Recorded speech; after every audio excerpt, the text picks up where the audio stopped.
actress Vida Ghaffari, and you are listening to the Movie Raid. It's time for the Movie Raid, and tonight's victim is actress Vida Ghaffari, as played in Eternal Code. Hello. Hello, it's so great to speak with you. Thank you so much for this interview. Always, man. So tell us a little bit what's going on with Eternal Code, and I've been hearing a lot of great things, and it is directed by Harley Wallen, and amongst other films like Betrayed. Yeah, Eternal Code was just an amazing experience. It's on multiple platforms now.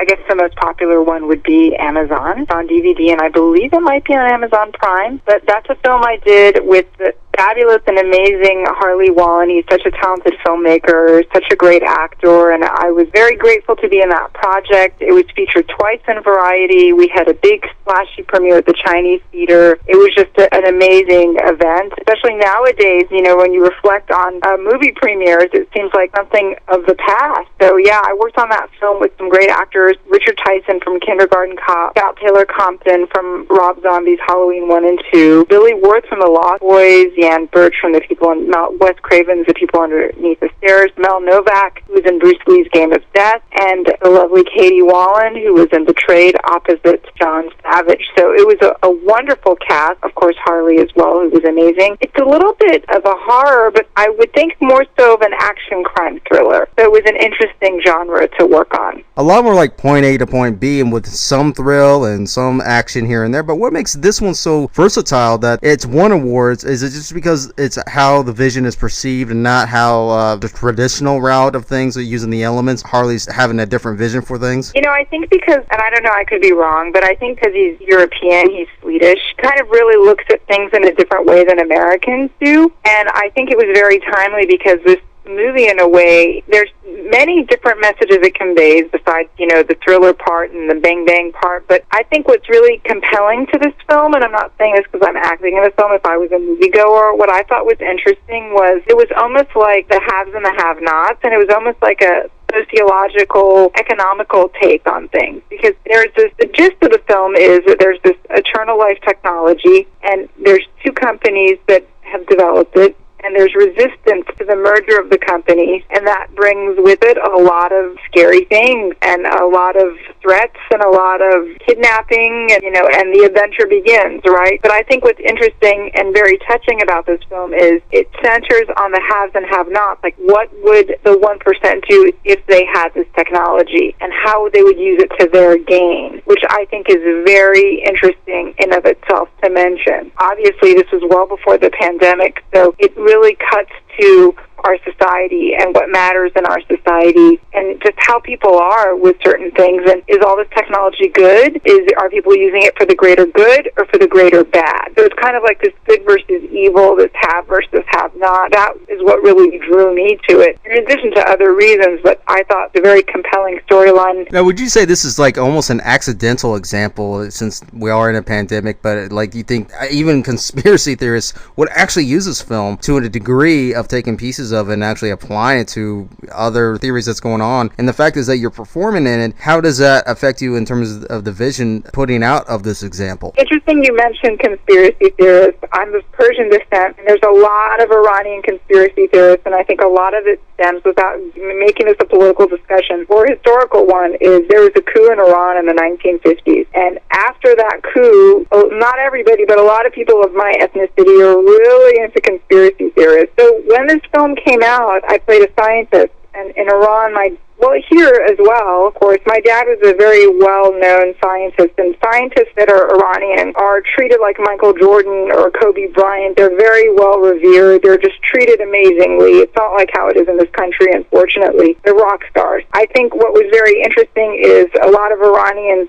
reached out to me, and a lot of Iranians that reached out to me were conspiracy theorists, or people in Iran, believe it or not, mostly in Europe. I think in Iran they have to be wary, but, you know, a lot of those kinds of people reached out to me, and they're like, well, you know, what's going to happen if this kind of thing comes out? And, you know, it's interesting because I think Harley came across this. He was reading an article, I think it was in China, where they transferred somebody's, you know, head to somebody else's body, or they're doing some kind of transfer. And he thought, well, wow, wouldn't this be interesting if you read an article about this, if they did this, and how society would use that to their gain and to their advantage. That was kind of an interesting thing to me. On a side note, that people would actually correlate this to that. I don't think Harley had that intention because, he was affected by that article so much that he wrote a film about it, and he directed and produced and starred in that film. But I think it's very interesting, and I think now that things are the way they are, everybody's talking about every kind of conspiracy theory, so interesting times we're in. It came out, right before all of this. So I think it's like what people say with anything. I don't want to get into a debate, but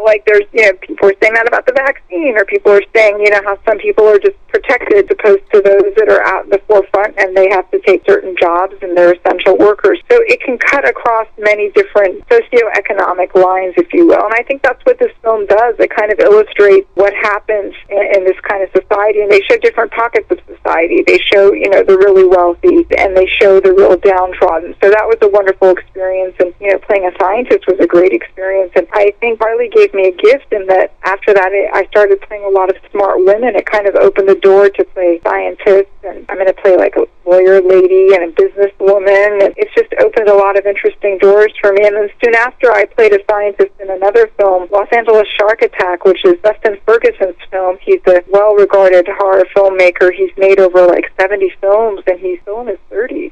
I played Dr. Ellen Ripley, which was a tongue-in-cheek, loosely based on, of course, Dr. Elaine Ripley from Sigourney Weaver's Alien. That was a great experience. I got to work with Brink Stevens, Mel Novak, once again, Donna Lee Heising, Maria Olsen from I Spit on Your Grave, Deja Vu. So that was just a wonderful experience as well. I had a wonderful ensemble cast to work with. Do you think sometimes is it better for just explanation, or is it better for presentation of the vision that's put out? Or do you think it's better to hold back, or do you think that might actually be almost downscaling the art between the explanation or the presentation? That's an interesting question. I don't know. I guess it would depend on the film in question. They all have different styles the way they make these films. Some directors, they just let you do it a couple times. Some directors are really hands-on. They want to do it a gazillion different ways. I guess it really depends on the project in question and what the genre is. As you progress through projects, at which point do you feel value or even learn what the significance is when establishing a defined craft like this? I feel like my career has kind of evolved in a way without dating myself. When I first came to town and I was in horror films, I was, the girl running the really short shorts in the woods. Still once in a while play that girl. But I feel like my career has kind of evolved to a different level now. I was usually the friend that got killed. It was an interesting turn of events. But I feel like recently, in the past couple of years, I'm more of a final girl. But not even a final girl, I'm like a final woman. I end up lasting, and I think that's so interesting. It's been an interesting evolution of my career, and to see that and to be a part of that. And I'm grateful that it could have gone another way for me, and I'm grateful that it went this way for me. It is very interesting. It's actually very fulfilling, too, because it used to be for women's roles, like when playing the final girl, whatever, oftentimes, especially if you're played that, oftentimes it's really not good because it's always, either leading to stereotyping or leading to sexism or so forth and so forth. But the thing is, now today, it's actually pretty good because when you're playing that one final girl, whatever, it elevates to something else. It elevates to something else that you might be like the top scientist, the top this or top that, or a police officer or something, and you're getting more roles of this and this and this. And it's not so much as being on stereotype, it's so much as being more skillful and more experienced and even better on levels of your success. Definitely. A lot of girls I started out with, they were the lead girls, and that's great, but a lot of them aren't in the business because it's not a very kind business on young women. So, I'm grateful that as I age, as I, age gracefully, I hope that, there's these opportunities open for me. But I feel like there's a lot more for me now than when I was younger, and maybe I had to grow into myself, who knows, but I like playing smart women. It's very empowering, and I think it's great for young girls to see that you can be a smart woman. Establishing a successful career, where do you further continue to establish relationships and especially in business and other related ventures, especially when we're in this epidemic? Interesting, because I was offered some great roles, and I don't really know when they're going to be done or shot rather, because there's a lot of fear, of course, naturally, understandably. There's a lot of union rules. There's a lot of changes. It's interesting to see. I was just cast in this film. The director's Matt Fairchief, an noted Italian filmmaker, and it's like one of the best casts I've think I'll ever have worked with. It's got Steven Seagal, Robert Lusardo, Louis Mandylor, Michael Pere. I mean, it's just incredible. They're incredible artists, you know, and most of them I grew up watching. So I'm really excited about this film. I don't know who the female roles are yet, but I'm really excited to be a part of this, and apparently I'm playing somebody smart again. We don't even have the title out yet, but I don't know when that's going to happen, because we have to, when things open up, and in California they're being very cautious, which is totally understandable, but you know, this industry is a very close-knit industry. I wonder how it's all going to go. And the interesting thing is that I have very sensitive skin, so I always bring my own makeup kit and my own brushes. But this is going to be a new normal for a lot of people now. There's a lot of rules about those kinds of things. So it'll be definitely an interesting new normal. We're in a holding pattern now, and I think that's our new normal. And then there's another film I'm supposed to do, Realm of Shadows, and I play the mysterious and alluring Cassandra. I can't really give much away, but I'm going to be working with one of my idols, Tony Todd. I'm excited, but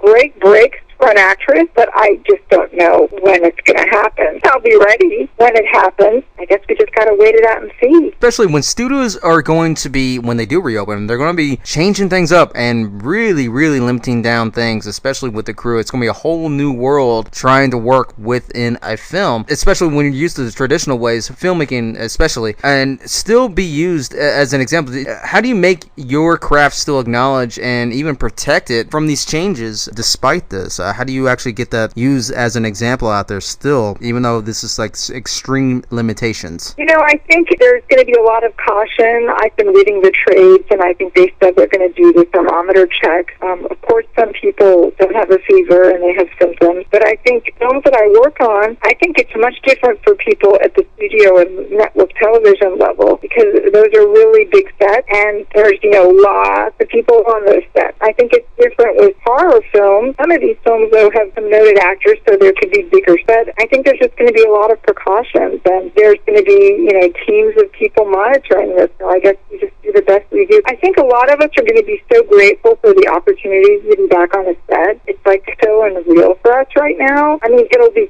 a pain in the neck. It'll be cumbersome. It's for our health. But I think a lot of people will just be happy to be working again and to be on a set. That's, you know, that's our livelihood. Go ahead and plug in any websites or anything that we can check out right now, especially Eternal Code. Yeah, Eternal Code is on Amazon Prime. A lot of the films I've done with us, and they're probably on DVD. You even have a channel where you can stream the movies. You can stream the movies. It's like a service. It's like a couple bucks a month that he has. There's different avenues. I believe it's SBS Entertainment. Eternal Code's also on DVD, and please check it out. And if your viewers want to check me out, I'm at Instagram, Facebook, and Twitter at Vida Ghaffari, VIDAGHAFF like Frank ARI. Thank you so much. And there you have it, everybody. That is actress Vida Ghaffari.